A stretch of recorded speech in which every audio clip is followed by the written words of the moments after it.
నమస్తే, welcome to Abhinav Bharat. ఆంధ్రప్రదేశ్ని ప్రస్తుతం మౌంతా తుఫాన్ అయితే ఉక్కిరి పిక్కిరి చేస్తుంది. గత కొన్ని రోజులుగా కురుస్తున్న భారీ వర్షాలతో ప్రకాశం జిల్లా అస్తవ్యస్తంగా మారినటువంటి పరిస్థితి. ప్రజలెవరూ ఇంట్లో నుంచి బయటకు రావడం లేదంటే అర్థం చేసుకోవచ్చు ఈ మౌంతా ప్రభావం ఎంతగానో ఉందని చెప్పి. చూడొచ్చు, మనం ఎక్కడ చూసినా కూడా విపరీతమైనటువంటి ఈదురుగాలతో కూడినటువంటి వర్షంతో జనాలు అవస్థలు పడుతున్నారు. ఒకవైపు అధికార యంత్రాంగం ఇప్పటికే అన్ని ఏర్పాటు చేసినటువంటి పరిస్థితి ఉంది. జిల్లా వ్యాప్తంగా మొత్తం 21 పునరావాస కేంద్రాలను ఏర్పాటు చేసి ఎప్పటికప్పుడు కూడా ప్రజల్ని అప్రమత్తం చేస్తుంది. ఒకవైపు మంత్రి పర్యటన కావచ్చు, కలెక్టర్ కావచ్చు, కింది స్థాయి అధికారులు ఎక్కడికక్కడ పర్యటన చేస్తూ మొత్తం జిల్లాలో ఉన్నటువంటి ప్రజలని ఎప్పటికప్పుడు సురక్షితంగా ఉంచే విధంగా ఏర్పాటు చేస్తున్నటువంటి పరిస్థితి చూడొచ్చు. ఎక్కడ చూసినా ఈదురుగాలులతో మొత్తం బయటకు ఎక్కడ చూడొచ్చు, విజువల్స్లో సైతం చెత్తిరి తీసుకొస్తే ఆ చెత్తిరి మొత్తం ఎగిరిపోతున్నటువంటి సిచ్యువేషన్ కావచ్చు. మొత్తం అసలు బయటకు వెళ్ళాలంటే ప్రజలు తిప్పలు పడుతున్నారు, అవస్థలు పడుతున్నారు. బయటకు రావాలంటే ఉక్కిరి బిక్కిరి అవుతున్నటువంటి పరిస్థితి చూడొచ్చు. ముఖ్యంగా ఈదురుగాలులతో మరింత ఈ నష్టం అయితే చేకూరుతుంది. ఒకవైపు నష్టం గురించి మాట్లాడినట్టయితే వ్యవసాయ పరంగా చూస్తే పెద్ద మొత్తంలో పత్తి పంట కావచ్చు, మిర్చి పంట కావచ్చు, అపార నష్టం అయితే ఉంది. వేలాది ఎకరాల్లో పత్తి పంట నష్టమైనట్టుగా కూడా ఇప్పటికే చెప్తున్నటువంటి పరిస్థితి ఉంది. ఆ రైల్వే స్టేషన్ కావచ్చు, బస్ స్టేషన్లు కావచ్చు కుక్కిరిసిపోతున్నాయి. ప్రయాణికులు బయటకు వస్తే తాము ఇబ్బందులు తలెత్తుతున్నాయని చెప్పి అత్యవసరమైనటువంటి పరిస్థితుల్లోనే బయటకు వస్తున్నారు. మరి ఇలాంటి ఈదురుగాలతో ఎవరికి ఇబ్బంది కావద్దని ఒకవైపు ప్రభుత్వం అధికారులు సైతం కృషి చేస్తున్నారు. సీఎం చంద్రబాబు నాయుడు సైతం ఎప్పటికప్పుడు పర్యవేక్షిస్తున్నారు. కలెక్టర్లతో కాన్ఫరెన్స్ని ఏర్పాటు చేసుకుని సైతం చూస్తున్నటువంటి పరిస్థితి ఉంది.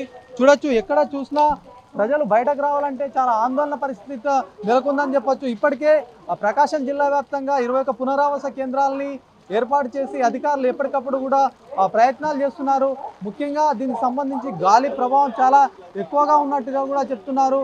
మరి ఇక్కడికక్కడ కూడా ఇలాంటి ఇబ్బందులు తలెత్తకుండా ఒకవైపు సముద్ర ప్రాంతాలు సైతం, సముద్ర తీరాలు పెద్ద మొత్తంలో బయటకు వచ్చాయి. ఆ సముద్రం తీరాన్ని ఉన్నటువంటి మత్స్యకారుల్ని అప్రమత్తం చేస్తున్నారు అధికారులు. డోలా వీరాంజనేయ స్వామి మంత్రి సైతం, కలెక్టర్లు వీళ్ళందరూ కలిసి సింగరాయకొండ కావచ్చు, దీనికి సంబంధించినటువంటి సముద్ర తీరాల్లో ఉన్నటువంటి వాళ్ళని పరామర్శించడము, వాళ్ళకి ఎలాంటి జాగ్రత్తలు తీసుకోవాలో చెప్తూ ముందుకు కదులుతున్నటువంటి సిచ్యువేషన్గా చేయవచ్చు. ఏదేమైనప్పటికీ ప్రకాశం జిల్లాలో కుండపోత వర్షం అయితే కురిసింది.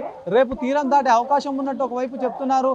మరి దీనికి సంబంధించి ఇప్పటికే మనం రైల్వే స్టేషన్లో చూస్తే ఎక్కడికక్కడ కూడా చాలా పెద్ద మొత్తంలో రష్ ఏర్పాటు చేశారు. అనేక ట్రైన్లు సైతం రద్దయ్యాయి.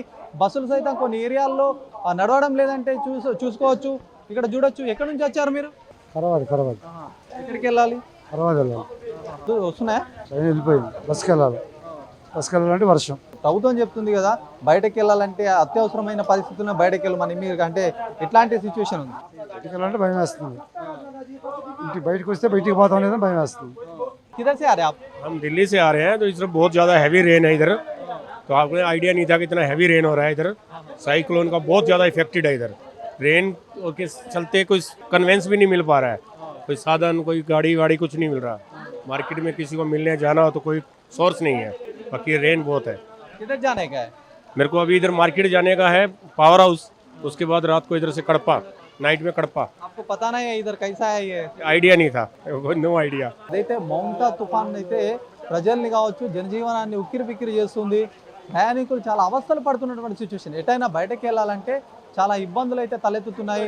ఒకవైపు ప్రభుత్వం అయితే అన్ని ఏర్పాట్లు చేస్తుంది, అన్ని ఎవరికి ఇబ్బంది రాకుండా పునరావాస కేంద్రాలు కావచ్చు, లోతట్టు ప్రాంతాలను ఇప్పటికీ అప్రమత్తం చేస్తుంది. మరి ఈదురుగాలకు సైతం చాలా చోట్ల చెట్లు సైతం రోడ్డు పైన పడినటువంటి పరిస్థితి, జనజీవనం మొత్తం స్తంభించినటువంటి సిచ్యువేషన్లో ప్రభుత్వం అయితే మరింత అప్రమత్తంగా ముందుకెళ్తుంది. స్పెషల్ ఆఫీసర్ని సైతం జిల్లాకు అటాచ్ చేసినటువంటి పరిస్థితి. ఎప్పటికప్పుడు పరిస్థితిని అంచనా వేస్తూ ముందుకు సాగుతున్నారు. మరి ఏదేమైనప్పటికీ రేపు తీరం దాటుతుందని ఒకవైపు దీనికి సంబంధించినటువంటి సమాచారం అయితే అందుతూ ఉంది. రేపు ఎట్లా ఉండబోతుందో, ఇప్పటికే కొన్ని రోజుల పాటు కురుస్తున్నటువంటి వర్షానికి ప్రకాశం జిల్లా వాసులు సైతం ఆందోళన వ్యక్తం చేసి అయోమయంలో పడినటువంటి సిచ్యువేషన్గా చెప్పొచ్చు. కెమెరా పర్సన్ సందీప్తో శ్రీనివాస్, అభినవ్ భారత్, ఒంగోలు నుంచి.